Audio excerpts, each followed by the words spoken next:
বের হচ্ছিলাম বাড়ি থেকে, এমন সময় বাবা বলল, তোমার কাছে কি 500 টাকা হবে? হঠাৎ কেমন যেন একটা অদ্ভুত অনুভূতি হলো।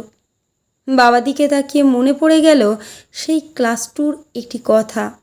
বাবাকে বলেছিলাম, বাবা 2 টাকা দেবে? বাবা বলেছিল, কেন, কি করবে 2 টাকা দিয়ে? আইসক্রিম খাবো। তখন 1 টাকায় 4টে রঙিন আইসক্রিম অথবা 2টো বরফের সাথে নারকেল দেওয়া আইসক্রিম পাওয়া যেত। বাবা 2 টাকার পরিবর্তে 5 টাকা দিয়েছিল। বাবা মা আসলেই বড় অদ্ভুত ক্যারেক্টার। তারা সারা জীবন চেষ্টা করেছেন তাদের সর্বোচ্চটা আমাদের জন্য করার। সময়টা কত দ্রুত চলে যায়। আজ বাবা অবসরপ্রাপ্ত। কেন যেন খুব কান্না পেল জানি না। ওয়ালেট হাতড়ে 100 টাকা বাদে যা ছিল সবটা বাবাকে দিয়ে দিলাম।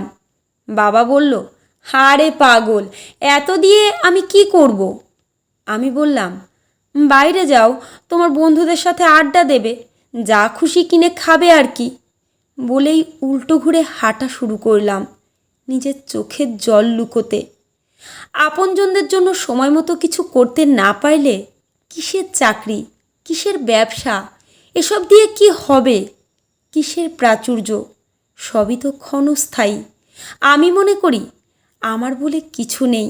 সব সমসাময়িকভাবে আমাকে ব্যবহারের সুযোগ দিয়েছে উপরওয়ালা। সব কিছুই ঠিকঠাক রয়ে যায়, থাকে না শুধু মানুষগুলো।